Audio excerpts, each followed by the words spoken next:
नमस्ते, मी योगेश कुटे. लेट्सअप खबर बातमध्ये तुम्हा सर्वांचं पुन्हा एकदा स्वागत. राष्ट्रवादी काँग्रेस शरद पवार पक्षाचे अध्यक्ष शरद पवार हे भाजपची टीम आहेत असं प्रकाश आंबेडकर का बोलतात याचा आणखीन एक उत्तर आज मिळालेलं आहे. महाराष्ट्रातच मराठीवरती अन्याय करणारं धोरण फडणवीस सरकारनं आणलेलं असतानाही त्याच्या विरोधात शरद पवार अजिबात बोललेले नाहीत. नेहमीसारखी त्यांनी तळ्यात मळ्यातली भूमिका घेतलेली आहे. वक्फ बोर्ड असू द्या, शेतीमाल सुधारण्याचे कायदे असू द्या किंवा आत्ताचं पहिलीपासूनच्या हिंदीच्या सक्तीचा निर्णय असू द्या, त्याच्यावरती शरद पवार यांनी संधी असूनही भाजप सरकारवर त्यांनी टीका केली नाही. खरं तर पहिलीपासून हिंदी शिकवण्याची गरज काय हा सगळ्यात महत्त्वाचा मुद्दा होता. आणि हिंदीवरती शरद पवारांना एवढं प्रेम असायचं तरी कारण काय. एकतर सगळ्यात महत्त्वाची गोष्ट अशी आहे की शरद पवार असं म्हणतायत, त्यांनी आज जे बारामतीमध्ये विधान केलं ते त्यांचं विधान आधी पूर्ण सांगतो, मग आपण त्याच्यावरती विश्लेषण करूया. शरद पवार असं म्हणाले की हिंदीची सक्ती करण्याची गरज नाही, पण जर कोणाला शिकायची इच्छा असेल तर त्याला शिकता यावं, त्याला शिकण्याची व्यवस्था असावी. आता महाराष्ट्रामध्ये हिंदीची सक्ती झाली आहे की नाही हे शरद पवारांना थोडंच माहिती नाही का. शरद पवार माहिती घेऊन, प्रसारमाध्यमामधल्या बातम्या वाचून आणि पेपरचं वाचन करूनच ते प्रेस कॉन्फरन्सला तयार जात असतात. त्यामुळं महाराष्ट्रामध्ये हिंदीची सक्ती झालेली आहे. याबाबतचा जो निर्णय आहे तो 3 दिवसांपूर्वी सरकारनं जारी केलेला आहे. आणि सरकार जरी किती म्हणत असलं की ही आम्ही हिंदीची सक्ती केलेली नसून आम्ही इतर भाषांना देखील शिकवण्याचा पर्याय उपलब्ध केलेला आहे, पण या पर्यायामध्ये अशी मेख मारलेली आहे की नाईलाजानं विद्यार्थ्यांना तिसरी भाषा म्हणून हिंदीच घ्यावी लागणार आहे. सगळ्यात महत्त्वाचा जो मुद्दा आहे की पहिलीच्या विद्यार्थ्यांना 3 भाषांचं ओझं का, हा सगळ्यात महत्त्वाचा मुद्दा आहे. त्यामुळं याविषयी खरं तर शरद पवारांनी बोलणं अपेक्षित होतं, पण नेहमीप्रमाणे शरद पवार यांनी भाजपला थोडंसं एक संरक्षणच दिलं किंवा त्यांच्या धोरणावरती टीकाही टाळलीच. आणि हे जे पहिलीपासून तिसऱ्या भाषेचं धोरण आहे ते महाराष्ट्रानंच का स्वीकारायचं असाही मुद्दा आहे. त्याविषयी देखील खरं तर शरद पवारांनी बोलायला पाहिजे होतं. आता नरेंद्र मोदी आणि अमित शहा यांचं देखील एवढं हिंदीवर प्रेम आहे, तर त्यांच्या गुजरातमध्ये त्यांनी पहिलीपासून हिंदीच्या सक्तीची अंमलबजावणी का नाही केली असं देखील शरद पवार विचारू शकले असते. आणखीन एक गोष्ट, उत्तरेतील राज्यांमध्ये कोणीही तिसरी भाषा शिकत नाही. इंग्रजी आणि हिंदी या 2 भाषांवरतीच चालतं. मग बिगर हिंदी भाषक राज्यांमध्येच आणि त्यातही महाराष्ट्रामध्येच पहिलीपासून हिंदीचं कारण काय. इतके महत्त्वाचे मुद्दे असतानाही शरद पवार त्याच्याविषयी काहीही बोललेले नाही आहेत. आणखीन एक महत्त्वाची गोष्ट म्हणजे असं सगळे सांगतायत आणि मुख्यमंत्री देवेंद्र फडणवीस हे देखील अगदी कंठशोष करून सांगतायत की राष्ट्रीय शैक्षणिक आराखड्यामध्ये पहिलीपासून तिसऱ्या भाषेचा पर्याय ठेवलेला आहे, अशी वस्तुस्थिती नाही. त्यामुळे याबाबत देखील फडणवीस हे दिशाभूल करत आहेत आणि शरद पवारांना थोडंच माहीत नसेल. महत्त्वाची गोष्ट अशी आहे, जरी राष्ट्रीय शिक्षण आराखड्यामध्ये एखादी शिफारस केली असेल तरी ती शिफारस स्वीकारायची की नाही याचा निर्णय शेवटी राज्य सरकारने घ्यायचा आहे.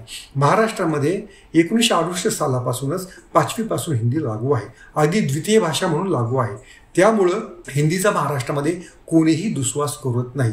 उलट हिंदीचं प्रमाण इतकं वाढलेलं आहे की प्रताप सरनाईक, दादा भुसे यांच्यासारखे शिवसेनेचे मंत्री हे देखील हिंदीची भलावण करतायत आणि हिंदी दैनंदिन व्यवहारामध्ये हिंदीचा वापर वाढला आहे असं अगदी आपल्या तोंडावर फेकून सांगतायत. त्यामुळं शरद पवार यांना जी हिंदी मतांची जी अपेक्षा आहे एकतर त्यांना ती मिळत नाही आहेत. त्यांना जी मिळतात पश्चिम महाराष्ट्रातली, मराठवाड्यातली ही मराठी माणसांची मतं मिळतात, पुण्यामधल्या मराठी माणसांची मतं मिळतात. आणि ही जी सगळी हिंदी मतं आहेत ही हिंदी मतं मिळवण्याचा एकतर भाजपचा हा मोठा डाव आहे. याच्या विरोधात बोलण्याची शरद पवारांना इतकी संधी असूनही त्यांनी मराठी भाषेचा इतका दुस्वास का केला असा खरं तर प्रश्न पडतो आहे. एकतर महाराष्ट्रातल्या आधीच्या राज्यकर्त्यांनी, ज्याच्यामध्ये शरद पवार होते, आधीचे मुख्यमंत्री होते, त्यांनी हिंदीला इतक्या पायघड्या घातलेल्या आहेत की महाराष्ट्रामध्ये आता मराठीला संरक्षण द्या अशी म्हणण्याची वेळ आलेली आहे. एकतर भाजप आणि राष्ट्रीय स्वयंसेवक संघाचा जो अजेंडा आहे की एक भाषा, एक संस्कृती, एक धर्म अशा प्रकारचं राज्य त्यांना या देशामध्ये आणायचं आहे. आणि हा भाजपचा अजेंडा आहे, हा संघाचा अजेंडा आहे, हे काय शरद पवारांना माहीत नाही का. मग जे शरद पवार संघाच्या विरोधात बोलतात त्यांनी याविषयी बोलायला पाहिजे होतं की नव्हतं, तुम्हीच सांगा. त्यामुळं या मराठी जनांचा एकतर भ्रमनिरास शरद पवारांनी केलेला आहे. मी काल एका पोस्टमध्ये म्हटलं देखील होतं, शरद पवार हे सोयीचं वागतात आणि अचानकपणे ते अवसानघातच करतात. जो महत्त्वाचा मुद्दा आहे, अडाणींच्या गैरव्यवहाराचा मुद्दा असेल किंवा ज्या ज्या ठिकाणी भाजप अडचणीत येईल त्या ठिकाणी शरद पवार अशा प्रकारे जागा ठेवतात की त्यातून फडणवीस आणि भाजप हे सहजपणे सुटू शकतात.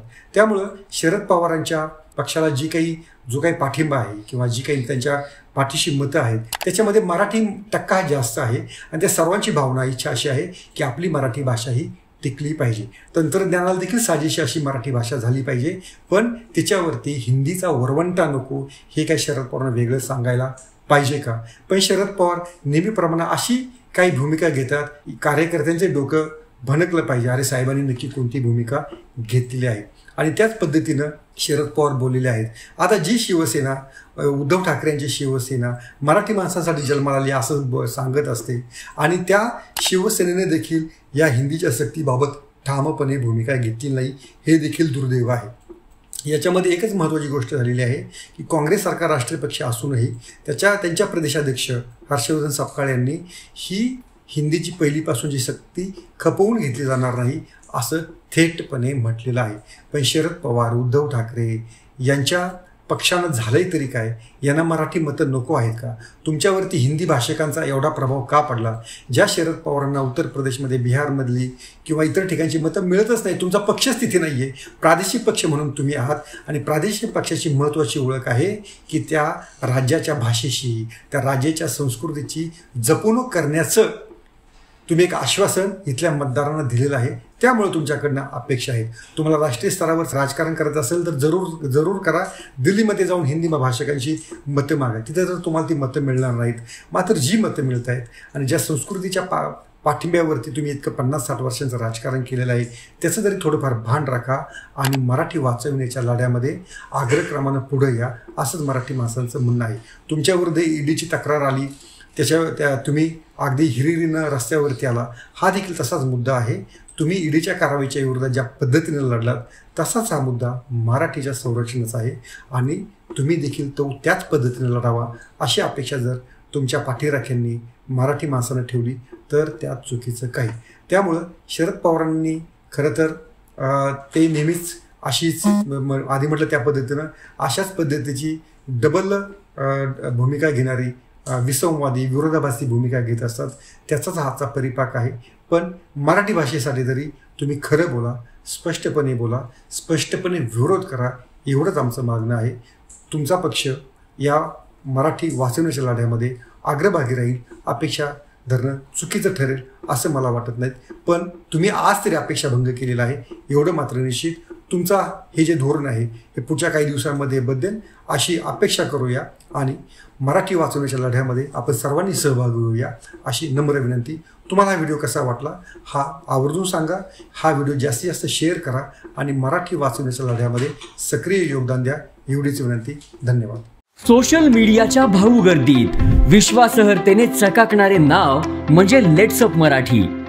सगळ्यांना, सगळ्या नागरिकांना ती स्पीच, ती लेट्सअप वरील मुलाखती म्हणजे विचारांचा खजिना.